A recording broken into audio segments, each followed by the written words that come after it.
The fens in Prospect Basin were a huge issue in Telluride. And we worked with Dr. Cooper to make sure that it was protected. And Sheep Mountain Alliance, which is co-sponsoring this event tonight, along with the San Miguel Watershed Coalition, worked really hard to kind of make sure that the fens were protected. And we hired Dr. David Cooper to do that. Well, Dr. Cooper has brought along some colleagues this time, and this time actually Jeremy Seltenfuss and Andrea Borkenhagen are here to talk about the restoration of the golf course and what that was like. Chris Hazen is here, who was involved in that deeply, and that's really exciting. We really appreciate them giving us a little heads up on what they're doing, because as you remember, the ski area made a big mistake. They made a mess of things. They went forward with their development without really protecting the wetlands in the golf course to begin with. And they had to go back, they got a big fine, and then they went in and restored it. And then when it came to working in Prospect Basin, they did an excellent job. So again, I think it's important that we tell the full story because it's very interesting. So I would like to welcome Jeremy and Andrea. Thank you. Thank you. Yeah, thank you, everybody. Thank you for coming. Make sure I get in the light here. Kind of the beauty of having a small group is that if there's anything you want clarification on or more information on, just holler and we can stop and have some give and take with this as well. You mentioned understanding the full scope of these wetlands, and that's really why we're here in kind of geologic history. We really want to understand these fens from their initiation point to today. And their initiation point, as you'll see, could be thousands and thousands of years ago. This is a picture up in Prospect Basin, what we call buckbean fen. You were up here, you were describing your experience of walking on this floating mat vegetation, walking on water, if you will. And it's just a phenomenally beautiful resource that you all have in the San Juans that, Fort Collins, we have to drive all the way down here to get this kind of resource. But let's start out super general, just to make sure we're all on the same page and convert you all into passionate wetland ecologists, or at least, know what a wetland is, right? So what are they? Wetlands really, when we describe wetlands, we're talking about three basic characteristics. And we're talking about characteristics of these lands that are fairly transitional. They're not aquatic, they're not rivers or lakes really, and they're not upland, they're not dry all the time, but they can be very wet or they can be very dry. They're these transitional areas. And generally, they have three basic characteristics that we'll go through super quick. And if you want more detail, great. If you whoa, too much for an evening, let me know that as well.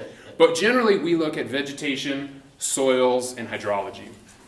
And so the vegetation of wetlands is really, really intriguing because life in water is really, really tough. You and I would not survive very long, more than a minute, underwater, right? Plants also struggle. We all think about plants photosynthesizing. They take the energy from the sun and they convert it into sugar, but not a lot of people actually realize that they then turn around and need that sugar for energy. And they go through the exact same metabolic process we do. They use oxygen to burn this sugar that they have just created. It's like all of your solar panels on your house. You need batteries also because it's not always sunny. There's night and you might want to turn your switches on. So the sugar really is those batteries for the plants, and they have to burn them using oxygen. But if they're in water, they can't burn them because the oxygen isn't there. So they have these really specialized adaptations for life in water. So we call these hydrophytic vegetation because they have basically these straws in their stem that allow oxygen and air to come down from the air into the spaces that are underwater. And because of this, some species are really good at living in very, very wet conditions, and some species tolerate it only marginally. So within wetlands, you often get these really strong vegetation zones where in the real wet places, you'll have a particular community. In the kind of intermediate area, you'll have a totally different community. And then in the drier area, a totally different one. So just understanding vegetation, knowing what plants, you can kind of infer something about the hydrology. If we then move to soils, I've got two pictures of wetlands here. One is mineral soil wetlands here, and one are the peatlands that we're going to continue talking about this evening. But the mineral soils are really interesting. Mostly that's what I've worked on so far. But if there's minerals, generally there's iron. And if there's iron, once that oxygen disappears, the microbes in that soil have to convert something because they have no oxygen anymore. They have to convert something for their metabolism. And generally they use iron, or first they use iron. And that iron readily disappears once they convert it. And so you have this gray color, which is actually the color of the soil once the iron's taken away from it. So you have areas that have some iron and areas that have no iron. And this tells us, even if this site is dry, this is a wetland, because at times it's been so wet that the soil colors have changed. In other places, like peatlands, like fens that we're going to be talking about, there aren't any minerals because it's all carbon-based. It's all just historic roots and plants and mosses that get covered over year after year, and decomposition is so small that it just builds up and builds up and builds up over thousands of years. And wetland hydrology, I have the benefit of working on wetlands from coast to coast on various different wetland types. You know, peatlands that we're talking about today have super stable water table depths, constantly saturated throughout the whole year. Wetlands adjacent to rivers might peak water table depth when the river peaks and then get pretty dry later in the summer. Some wet meadow systems might be kind of in between that. But if you show a wetland ecologist, if you show somebody that knows about wetlands a hydrograph, that's what we call this, they can generally tell you kind of what they would expect that wetland to look like. Both vegetation, maybe soils, lots of things can be seen and detected from this hydrograph. And differences in hydrology create tons of different wetlands across the world, really. We have coastal wetlands like salt marshes, tidal flats, mangroves. We, of course, don't have those here. We have inland wetlands like marshes, wet meadows, peatlands. And here's some pictures of specifically the wetland types that we have here in the interior west. We have loads of riparian wetlands because we've got lots of stream channels, from tiny little headwater streams to, the mighty Colorado River. Depending on where we are, we've got lots of marshes. Certainly for the Fort Collins area, it has a lot of marshes that aren't historically natural, but we've mined a lot of those gravel pits from the river banks, and those turn into marshes. Peatlands in your part of the state. Wet meadows are one of the most common wetland types in Colorado and some of the most biologically diverse, so they're super interesting. You drive through North Park, if you've been up in North Park, and it's just like wet meadow as far as you can see. Quite beautiful. They use it as hay meadows, just for hay for their cattle, but if you dug a pit and looked at how deep the water is, the water would be pretty close to the surface.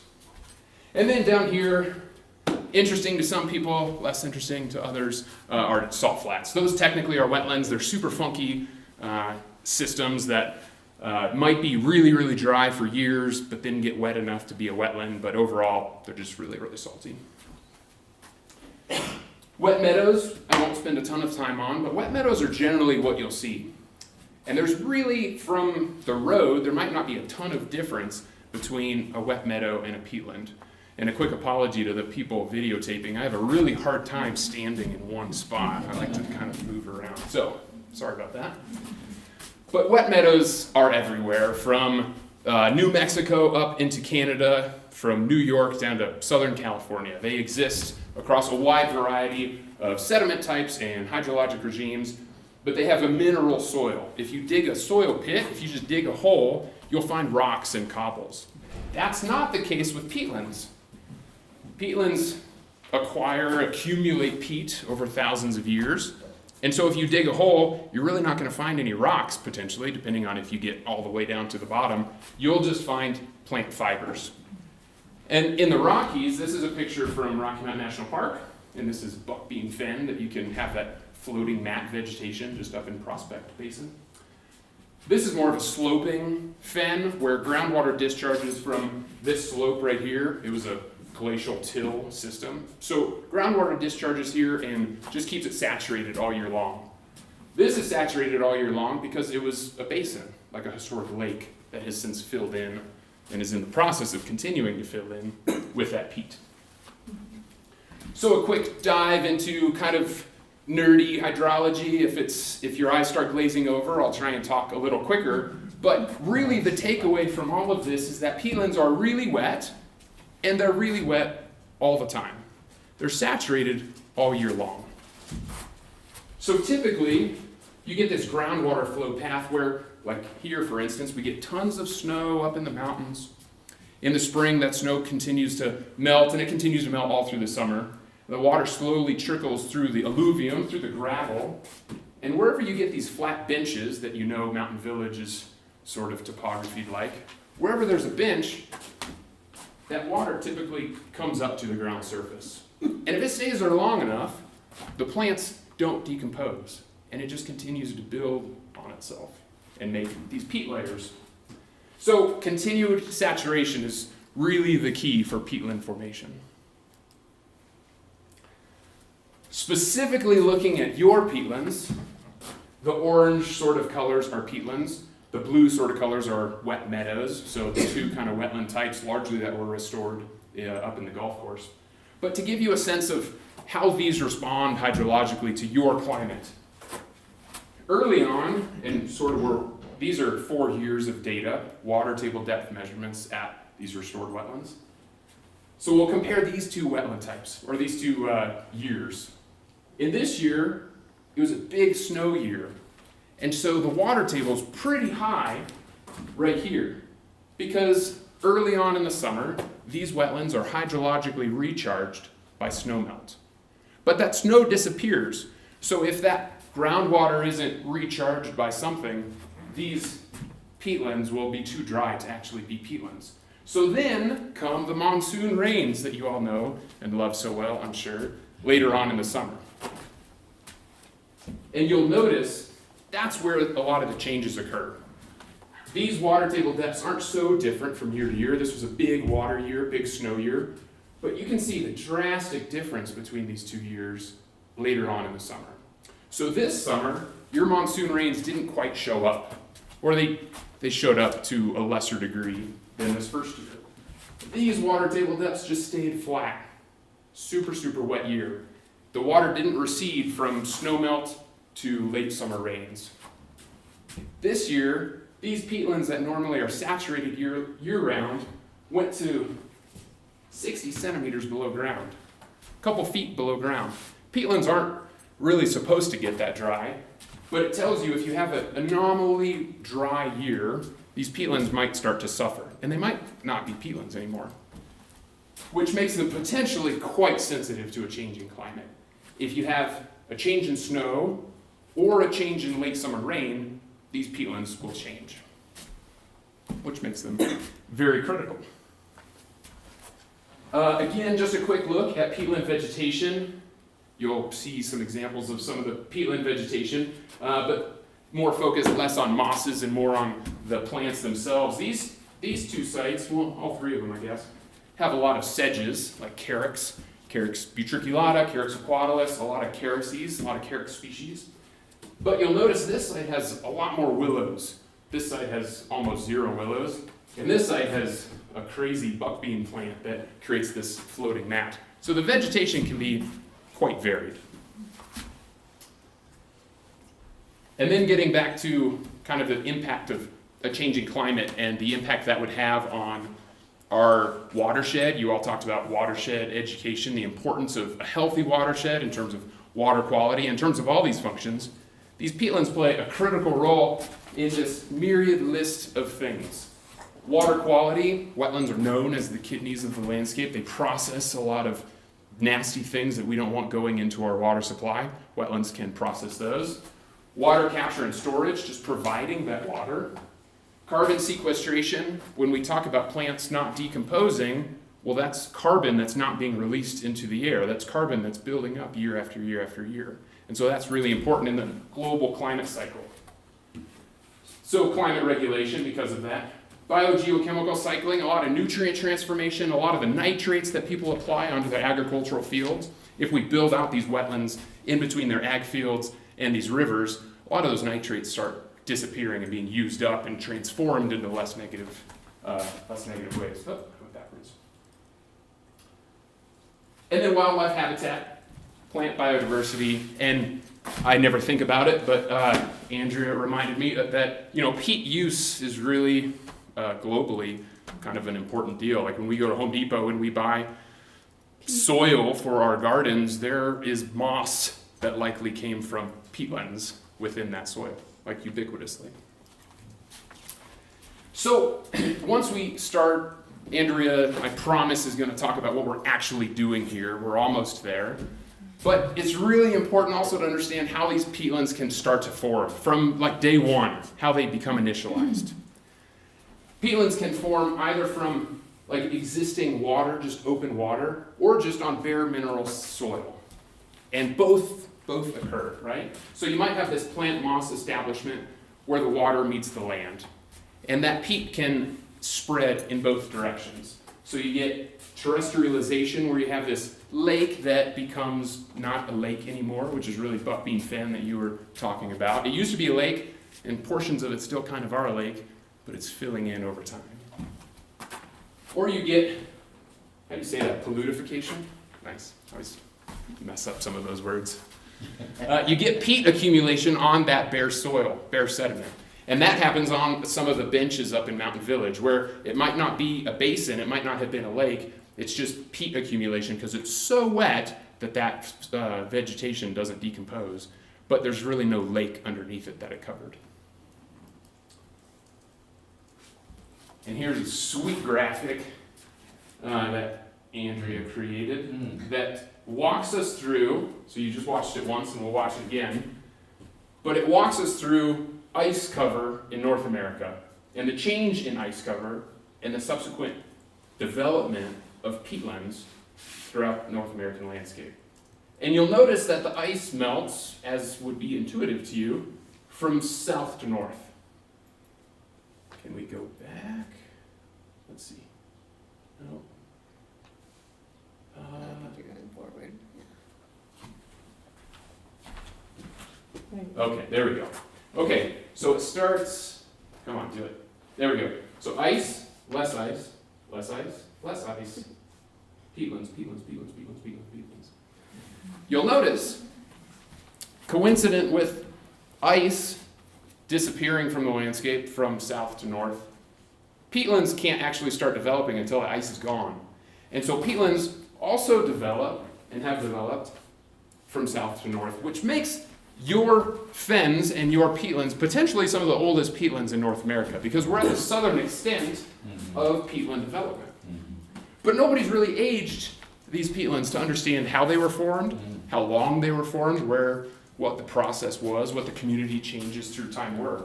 Because peat accumulation mimics and highlights and shows us, it holds a record of species composition changes through time. It might start out as this very mossy, wet, open water system, terrestrialize into something that is real mossy, but also some grasses and sedges, and continues to fill in until we have big willows and sedges, forbs. And because decomposition is so slow, if we take a core through this peatland, we can try and reconstruct what these stages of succession were. Can you find pollen from like 11,000 years ago? You certainly can, but you can also find like intact leaves and seeds and plant structures, So it's because like a big decomposition is history. so tiny. slow. Okay. Yep.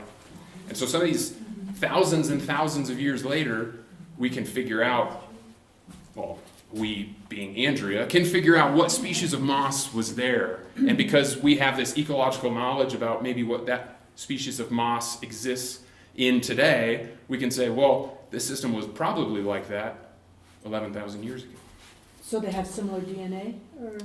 Well, they just probably have similar ecological niche, right? So if it really likes a super, super wet environment today, we can make a couple assumptions that if it's the same species, it probably did okay in a super, super wet environment 11,000 years ago. Of course, we now know, hopefully you're a convert in one, wetlands are awesome, and two, peatlands specifically as a wetland type are fascinating and super important on our landscape. But the history of wetlands and the history of peatlands is a bit of a sad one, and certainly it's sort of a sad one in your neck of the woods, but also a bit of a Cinderella story in what it's become today. The impacts to peatlands are diverse across the world, right? They're very wet, and a lot of times we struggle to do things with a very wet landscape. So humans typically have drained these systems or mined them for commercial uses. So we have water diversions, road construction through peatlands, land conversion to like ski resorts, for instance. And this all leads to this lowered water table, right? The water table's right at the ground surface, and if I ditch it, if I put a drainage ditch in, the water table drops. If I add 3 feet of fill, well, the water table is now 3 feet below the new ground surface, right? So both kind of impact the depth to water, which alters the carbon balance, changes the plant community, leads to massive erosion depending on the landscape. And so that's what happened here. You know probably the background of this, but the ski resort was expanding.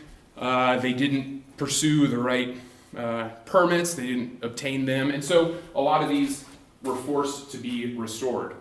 And how this was identified was like historic images where there was a wetland, and then like present day, like, oh, well, there's no wetland there anymore. It's now a golf course. And these wetlands were restored with the help of some folks in this room and our advisor, David Cooper.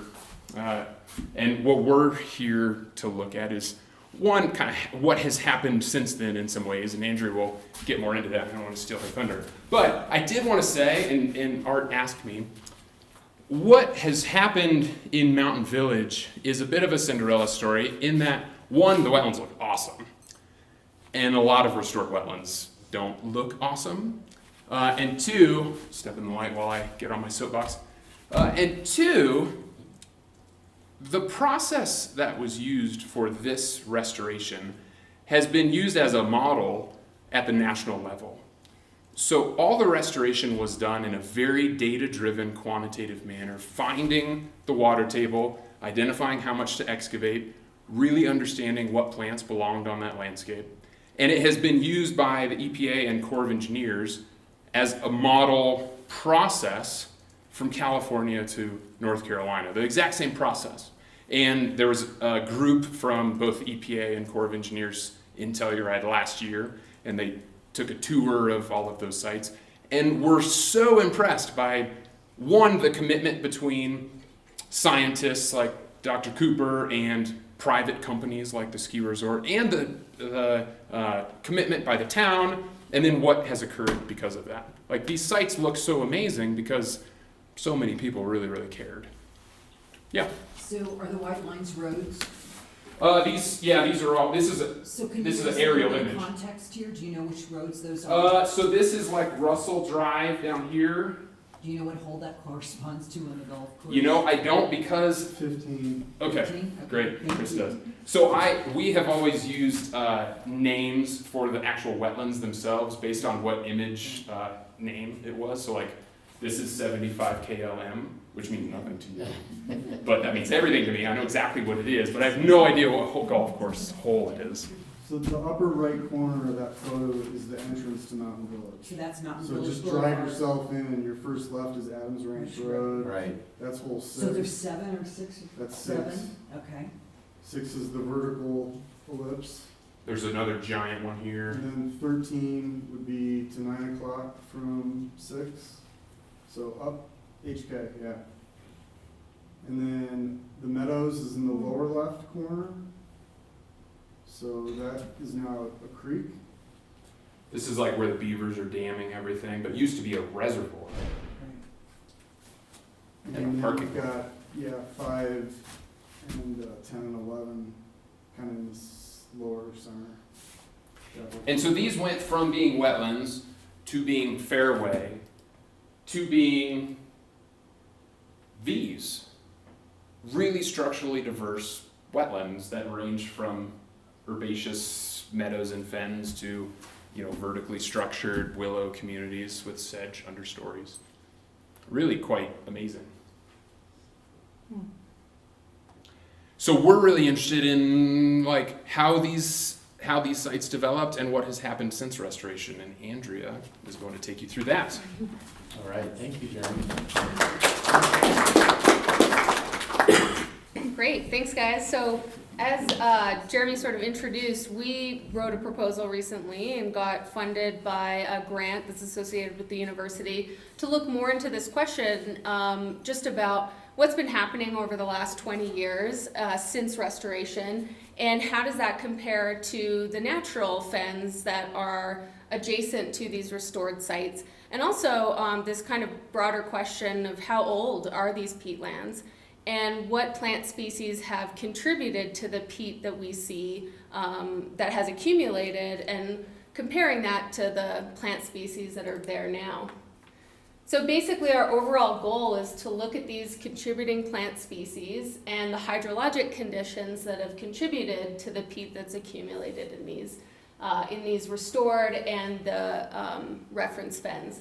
And we also want to compare those to the wet meadows that exist, because succession occurs in a certain trajectory, and normally wet meadows, or sometimes wet meadows can slowly transform into peat accumulating systems. So we're also really interested in looking at the wet meadows that are adjacent to the fens to see, could they be actually maybe transitioning into peat accumulating systems. So we want to document the patterns of initiation, what plant species started the fen in the beginning at the kind of when we can core down. We'll talk more about that. And succession, what plant communities came or have gone through the trajectory of this peat accumulation. And then comparing the restored fens to the wet meadows and also to the reference sites, looking at how much carbon has actually been sequestered in these systems, because that's important in terms of carbon sequestration and balance and those questions.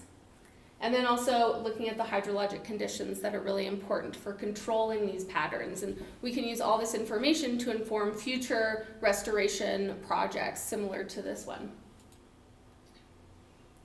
And so, as Jeremy alluded, these are the sites that we're going to be working in, and they're really complexes. So they're complexes of sort of wet meadow areas, natural fens, and then restored fen basins. And so we're going to be looking at kind of all parts of those sites.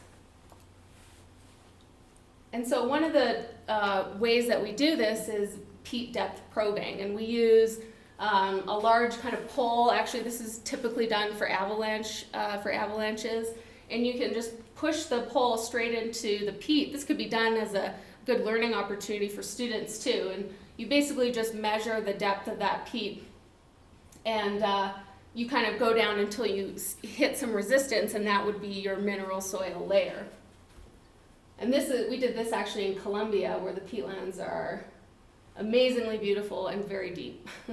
Is that like 4 feet there, or? Yeah, I think they're probably about 2 meters or so, yeah. But there were other sites throughout the Andes that are over 5 meters, 4 or 5 meters. Wow. Yeah, they're quite large kind of basin areas. And so the interesting thing you can do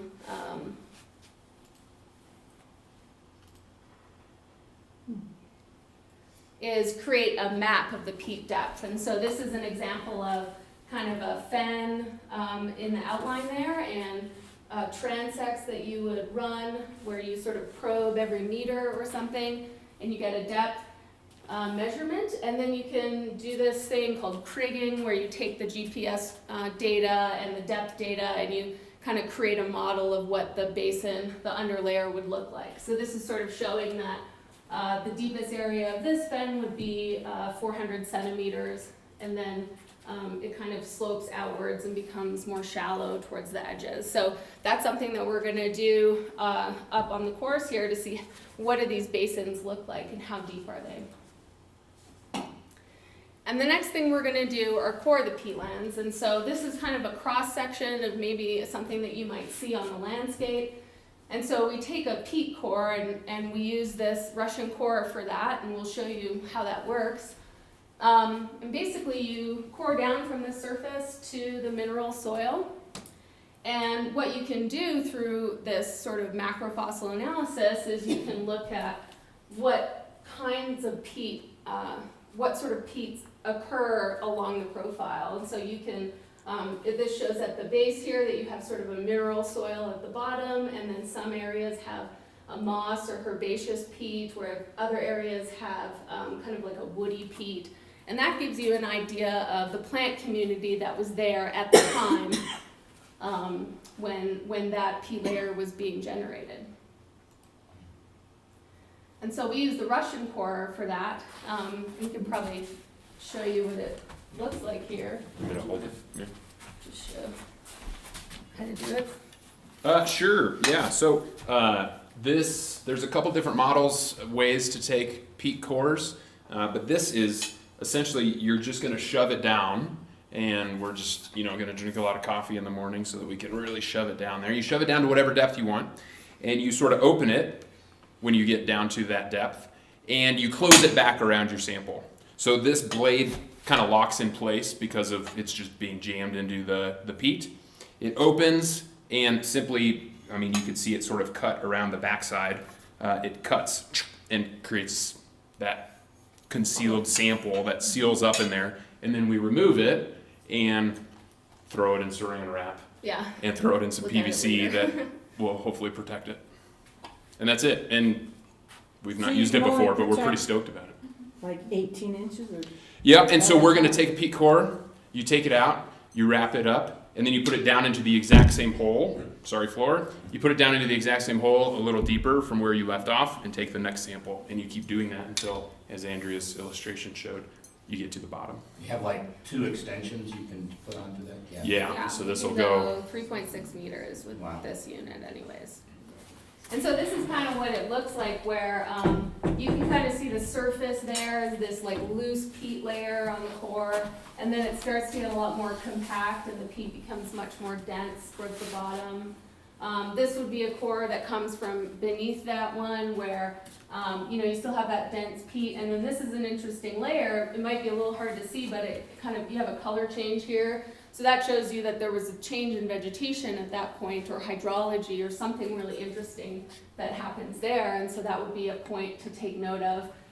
And then this is an example of, that peat that's very compressed at the bottom, and then mineral soil that you might get at the base. And so this is a typical profile and what it would look like when you extract.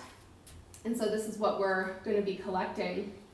And basically what you do is you kind of take the entire core and you cut it up into sections. And this is just a schematic of what we anticipate we're going to get, is we're going to identify where the mineral soil is, where the basal layer is, and then we might expect to see these sort of changes in color or vegetation along the profile. And we basically extract little discs.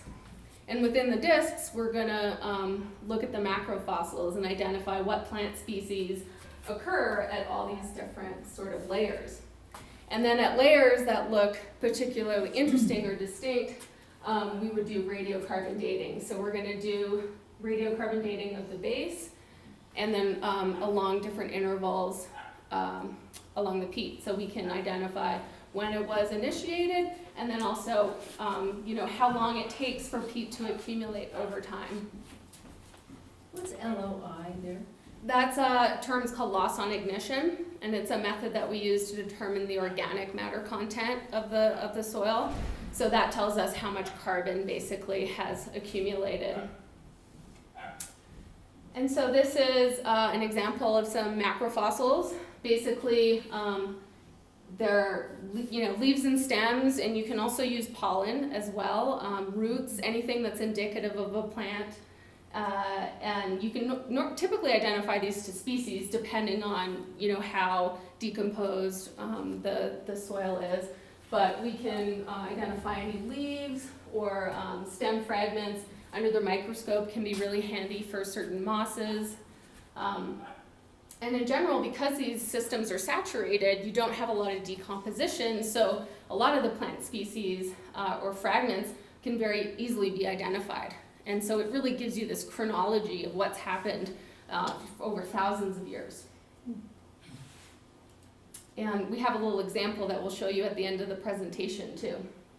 So this is the glamorous work of macrofossil analysis. You basically take a petri dish and you look at abundance, you kind of throw this mucky stuff all over and you kind of spread it out and just say what's the proportion of grasses to mosses to woody fragments, kind of. And then just to show you the radiocarbon dating, basically that's done by isolating carbon-14. And so there's 3 different forms of carbon isotopes that exist. Carbon-12 and carbon-13 are stable, and carbon-14 is unstable or radiocarbon. And so when an animal or a plant is alive, it's the ratio of carbon-14 in the tissue is the same as in the atmosphere because it's respiring and accumulating carbon, storing carbon. But when the plant or animal is deceased, it stops sort of acquiring acquiring carbon from the atmosphere. And so the amount of carbon sort of becomes stable, and then over time it begins to decay because it is an unstable molecule. And so we know the rate at which this carbon decays, which is 5,730 years, that's its half-life. And so basically we use the ratio of carbon-14 to carbon-13 and 12 to determine how old something is. So this is how they age, any anthropological remains, fossils, anything like that, and that's how we're gonna age these intervals along the peat column. Would those timeframes be different in any different ecosystem? Is this just specifically a peat aging? No, it's common throughout. It's just sort of a known metric. It's used in many different things, from any skeletal remains to they could use it in sort of geological fragments as well, although they might use a different mineral for that, but carbon is specific for any sort of biological item. Like Indian ruins that they have the logs that can. Right, that's how they would age something like that, is from the carbon. Yeah, and it's a really amazing tool. It's quite expensive, so we were grateful to get our little grant and be able to do this study. And so this is kind of a lot of information on the slide, but this is basically what we hope to get from this study.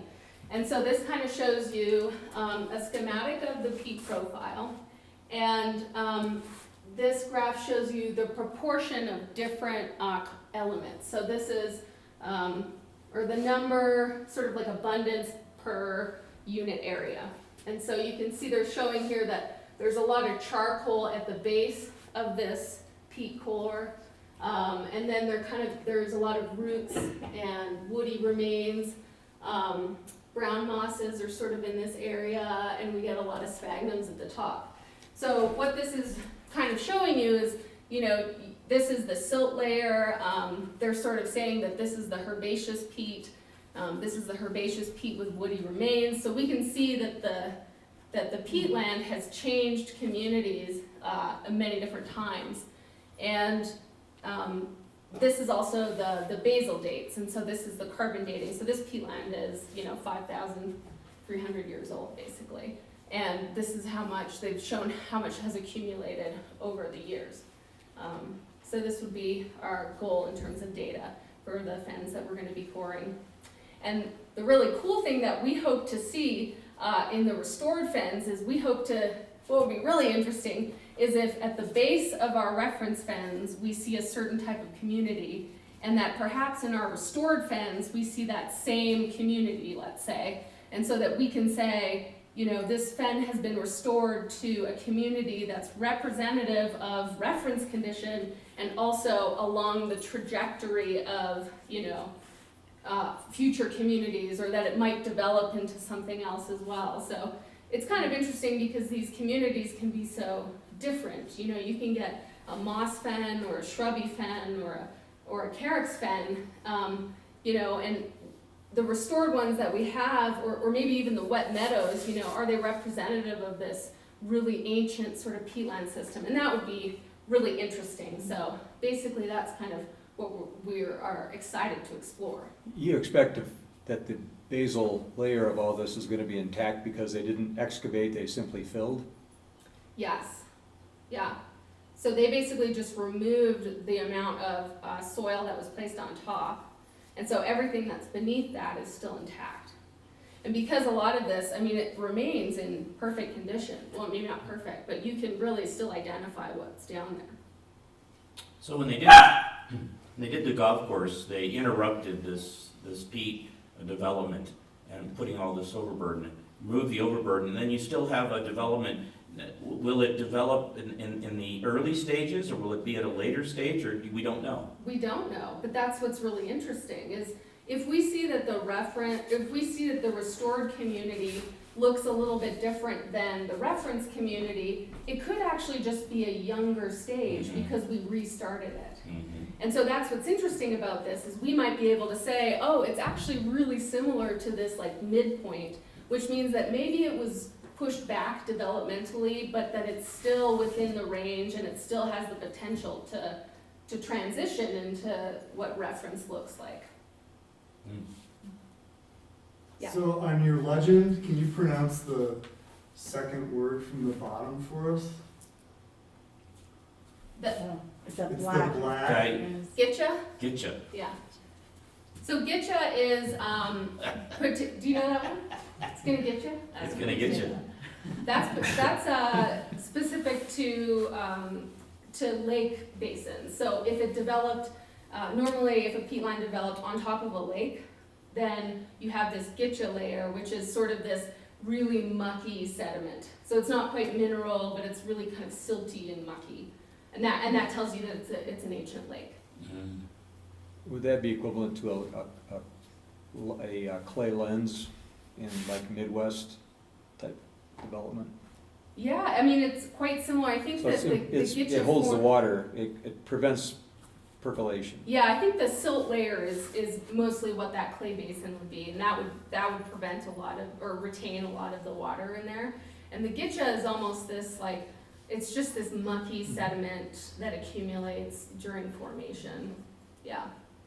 But both of those layers are more mineral, and so that's where the loss on ignition test is very important, because it tells us there's metrics for soil to say that organic soil has to be a certain percentage carbon compared to mineral, and so that's where we find that layer, is we burn the soil and we say this is how much organic matter is in there, and then we say, okay, that's where the peat starts, and this is where the mineral is. So how many wetlands or peatlands in the San Juans have been measured in this way? I don't know offhand. Zero that I know Not of. a lot of Zero. them, yeah. No, the San Mount Studies Institute, I think, has a lot of information on fens. Yes. They have a lot of information on fens, But- but like present day communities, Right. but I don't know how many I don't know how many coring projects were done, yeah. So like reconstructing geologic history for these peat developments. This is interesting, because this is kind of a beginning of something. We really need to date all of these fens to understand better what's going on. I can't say conclusively if we're the first ones to do it in this area, but I know of no others. We will know very soon. But yeah, there's not many people that have cored. I mean, the world is huge. Carbon dating and coring of peatlands has been done in many places around the world. Right. But, high elevation peatlands, like in these areas, David Cooper has done a lot of work, but not everybody is studying some of these areas. So there's so much that we can learn from efforts like this. And to learn how old these systems are will really help us to protect them, and also for us to understand more about how to restore them, and what does restored look like? Where along this system are we achieving? What kind of community are we achieving? Wasn't there a big controversy, Chris, about whether you could restore wetlands, whether you actually could make them come back in a similar way or not? Yeah, absolutely. Successful restoration there weren't a lot of examples. And there was a lot of people talking, I think originally when they did this, to do a fen reconstruction in Montrose in place of doing it in situ. And the fact that we're measuring it now tells us whether or not this was really a good idea. Absolutely. Yeah. Yeah. And I think that also plays into what I was saying earlier, like this has provided a model process at the national level because it has worked so well. Because there's continues to this day plenty of examples of wetland restoration gone awry. Yeah, and we'll be able to tell how much peat has accumulated in the last 20 years. And that'll also be very interesting, because peatlands have to accumulate peat as part of their function. And so for us to be able to quantify that, we can also quantify not only the depth of peat, but the amount of carbon. When we calculate the amount of carbon in the soil, per area basis, and that has implications for carbon sequestration models and, just in general offsetting, like I don't know who does that around here, but anyways, just things to think about. And this is just really a pilot project in that sense. Like, we are going out to look at these specific wetlands, peatlands, but it has much broader implications for the region. I was just curious, how much was the groundwater disturbed or diverted during the golf course construction? Yeah, Chris would know even more than I, but I know most of the sites had, like French drains Drainages. installed where they would dig a drain and fill it with rock just to lower that water table. But some of these, where they added a lot of fill, maybe they didn't actually need to drain them much. They just added a bunch of fill on top and it was dry because there's now 5 feet of dirt on top of what was otherwise saturated. But do you have more to add for that, Chris? No, I mean, they were very creative people. They were from mining stocks, so they knew how to get stuff done. And they were really successful at draining most of these wetlands.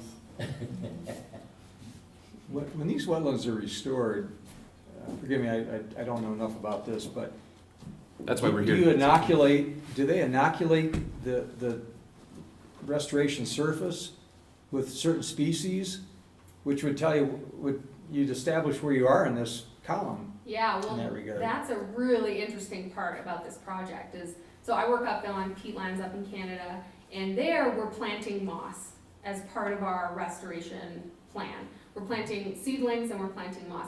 But here, they didn't plant moss. And forgive me, they planted seedlings, I think, right? Yeah, like they planted carex herbaceous plants, Yeah, there was one sedges, site, but Yeah. mosses are critical Sure. fen So species, they're and I way don't above, think they're way up Yeah. on the column as But opposed to. mosses now exist in these areas. they And came so back it's largely really, on I'm that. really interested in seeing like how long did the carex, the sedges that were planted, how long did they exist for until we start seeing mosses coming in and, so yeah, sorry if I interrupted. Yeah, okay. One of the interesting parts to some of these sites too, one particular site I'm thinking of that's right off of Russell Drive, it's pretty wet. It has standing water year round, and it's not floristically diverse because it's so wet that it precludes most species from being able to survive in that flooded condition. These are saturated year round, but actual flooding 100% of the time is kind of harsh. And it's wetter than the reference site, I think, and David, this comes more from David, he thinks that, they put 5 feet of fill on top of this kind of squishy landscape, and it squished all of that landscape down 4 or 5 inches. And then they removed it down to that historic level, but that historic level was now 5 inches lower. So the water stayed up here and the ground got shoved down here, which kind of puts us back to one of those original successional Sears stages in this development. If it came from a lake and then it was just inundated, it sets it kind of all the way back simply because the topography has changed by 5 inches, It's pretty interesting. Are there any mushrooms associated with these? I wouldn't think so. yeah. I mean, fungus is a pretty harsh. I don't think fungus are really loving they're not hydrophytic species of fungus. Some are. Really? Some are. Some are. Well, They actually Wow. grow underwater, some. Underwater? Underwater. Well, you're clearly surpassed my knowledge. We're mycophiles. My other question is, they appear so healthy. How are they impacted by the golf balls? There are tons of golf balls. Well, in those vents. I'm looking forward to making $2 every time I find a golf ball. I'm serious. But yeah, I don't know, I mean, Golf balls don't decay much, so I've pulled pretty old golf balls out of these systems that are, rusty and whatever, but I would be shocked if they impacted it much at all. Like, they're a hazard for wetland ecologists while we're out there studying, but I don't actually think they're impacting the wetland itself. I would say any sort of fertilizers that are used around these systems probably contribute more to any sort of Yeah. inputs than the golf balls do. And we didn't include it in this presentation, but I have photos of these mosses that were interested in growing up over golf balls, so they're just using it as a substrate to climb up on and get more sunlight, So have you ever given this presentation to the Telluride Ski and Golf Club members? Not Telski, but the actual members of the golf club and the ski club? You guys are the test run for this presentation Yeah. right now. But We offered it last year when we were on the tour with that particular EPA and Corps of Engineers groups. We were with a couple Telski folks, and they're like, yeah, sure, that might be cool. But Well, thank you so much, Jeremy and Andrea. You just give a big hand. It's really, thank you. I really hope that when you finish your study, that you'll come back and give us another talk about really Sure. what the results are. yeah. I think that would be really It's fascinating. a nice place to have to come give a presentation to. Thank you both very much. How long is the study supposed to be? We leave on Friday. So. We're collecting data for the next 3 days. So it's a one-time, great, and then lots of analysis. Currently, And then back in yeah. the lab, yep. Yeah, we'll collect the cores, we'll bring them back to the lab and analyze everything, and depending on what we find, I mean, we'd love to do more sites in the area, and of course, this is the, initial stage of the exploration, so. And we have this new fancy peat core, so if you have other peatlands that you're interested in, then let's have fun. And the peat probing is really easy, you just need an avalanche Probe, probe, yeah. so if you have any desire to learn how deep some of these basins are, that would really help us even in knowing more, if you have access to them. I was just gonna ask if, it sounds like you don't have enough time, but Mountain Studies Institute did restore a fen over off of Overpass on the Silverton side. And it'd be interesting to me to see you guys repeat your measurement style over in that fen. I think it's been about 5 or 6 years. Cool. And see if you can compare the success or the quality or just the characteristics of the Mountain Village fen restoration with the one that's over on the other side. Yeah, I think the major one is altitude difference between the two. So hydrologically, they'd be different because of the altitude, and the species would be different, but the same process could be done up there. You know what I mean? Like we have the benefit of having some reference fens right nearby, and maybe that's true up there as well, just to provide that comparison too. But yeah, we'd love to do that. Maybe we could collaborate on writing a grant to pursue that. Yeah, I don't know if you guys are interested real quick, we brought some samples to share. Oh yeah, Um, show and tell. Andrea has this awesome microscope that connects to her computer. Yeah, it's pretty sweet. I'm And so these jealous. are really It's so cool. affordable, by the way, like on Amazon or something. So this is just some moss we collected when we were. And there's only like 9 of you, so you can also just go around the table.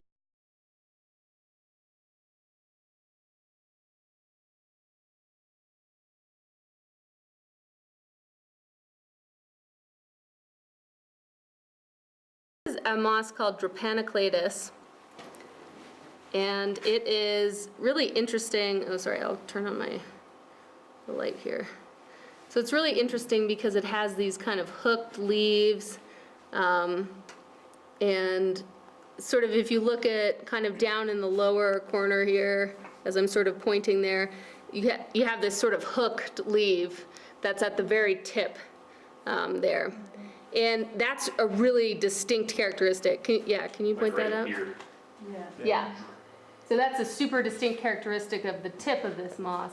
And that's something, as an example, that we would look at when we look in the peat. And so this just came from the surface. It's starting to dry out, so it perhaps doesn't look as nice.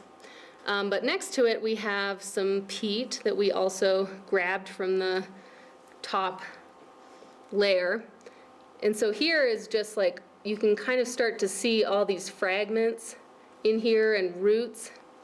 And so things that we would look for in here are any moss fragments or any leaf fragments, and those would give us an idea of what plant species were growing at the time that this was created.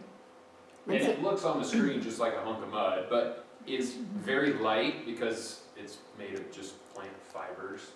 And there's really no minerals to it. There's no rocks, there's no grit to it. If you rub it in your fingers, it's just all plant fibers. Yeah, I found a great spot of moss earlier, but you know, if you were to spread this out on like a dissecting microscope and look at it sort of in something maybe a bit better than this scope, you would really see some of those plant fragments in here. So that's basically what we're doing. Oh, I almost feel like I see maybe a moss kind of in the upper corner in the center there. Andrea had a slide in one of the earlier iterations of this presentation that showed like a, what did you call it, bog people? Like it was a mummified person Yeah. thousands of years ago, Yeah. but because things don't decompose, you know, the human body is just still creepily preserved. Yeah, sorry, it's probably maybe nauseating a little bit, but, yeah, anyways, that's just a little idea. You can feel free to come up, and next time you look at some peat mud, you know, just remember that there's a lot of stuff in there that can tell you about the history of the system.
They're all protected in perpetuity. Nice. Right. I think as a wetland, in the wetland mitigation world, that's a part of the requirement when you restore a wetland for mitigation purposes, it has to go into an easement. So yeah, Are they just protected from development. development, or are people allowed to walk through No, them? you can't walk through them, they're not supposed to. You're not supposed to, yeah, we certainly do, and they, you know, there's a blend of reality and ecology in this kind of landscape, and so they go in there and they cut willows down from being so high, because these willows can get kind of large, and at the end of the day, they're a golf course, and so they do cut some of the willows from growing up 15 feet, you know, so that people can actually hit their golf ball, which, whatever, that's fine. But I mean, if you actually measured the carbon sequestration, I guess, would they be able to get any kind of credits for that? Probably not. You know, there's no real, as far as I know, there's no real carbon trading market in Colorado. They would, you know, be able to put another feather in their cap for restoring a wetland that is actually sequestering carbon. But it would go, where's Art? I'm back here. But it would go towards that new normal stuff, right? Right. That Mountain Film has started. So one of the things we thought with the county was that we were hoping we could maybe set up a voluntary trading program in San Miguel County with our soil health program, in which we're measuring, quantifying the rangeland preservation, sequestering of carbon. And by the reason the feds are so important is they're a great repository. We have no idea exactly, as far as I understand, exactly how much carbon is being sequestered. So that's why this study, I think, is so important. So we need to move towards a carbon trading. We aren't there yet in this country. But it would be wonderful if San Miguel County was able to do that on a voluntary basis. That would be cool. And that, you know, taking this study to the next level of quantifying the amount of carbon sequestered is a bit of a Herculean jump from what we're turning the mirror in hindsight, and we're not actually quantifying carbon in present day. But you can, right? We have little chambers that you can measure how much carbon, the actual carbon flux in that instant between the plants and the air. And if you can create these carbon budgets over a year to quantify how much carbon is being sequestered. And you know, the margins, because again, we're at the southern edge of peatland formation in North America, you know, the margin within a year of peat sequester or peat, you know, release is pretty small. You know, there's probably some years where it's not actually sequestering carbon, and then there's other years that it does. Averaged over maybe a decade, you get positive carbon sequestration. But your study is fully funded. Yep. Unless you want to give us more money. No, we're already asked. I'm not going to you. Sorry. But yeah, and again, Andrea mentioned this is like kind of a pilot project just to see if it works in this area, because we don't know of any other effort that has done this in the past.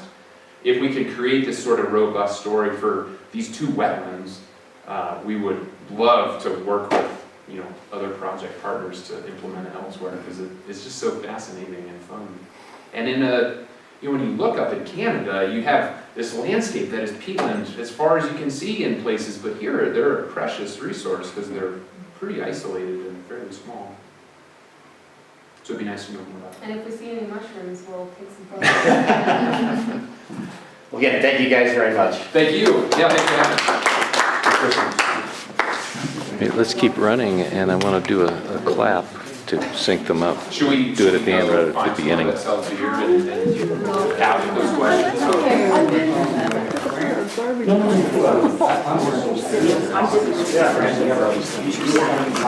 Oftentimes that's where.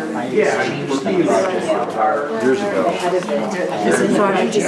got home like at 6:30. It was like, I saw your email, so I came right down. So I was like, thanks for coming. How are you doing? So like if these disappear, it's a clear information. Yeah. Yeah, thanks for coming. Summer? I'm here, I actually got a sabbatical. Oh, you do? Water quality. Built a curriculum for water quality. Oh, So, all along Oh, okay. Wyoming down to Lower Colorado. High school. Thanks, not so far, you know, they've been amazing at just allowing us, you know. Cool, thank you. Hi, I'm Cindy. Hi, Cindy. Nice to meet you, Jim. Well, you know what this is? This is kind of a test for Thursday. Oh, good. And this is great. So you sync like 3 sound tracks together. This is my sync. 1, 2, 3. So if, I'll I can also use the dog.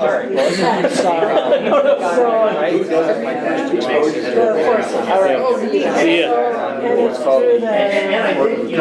So you can, Annie, you can stop it now. Rocky Mountain Research Center lives out of Yeah, I mean, Rocky Mountain Research Center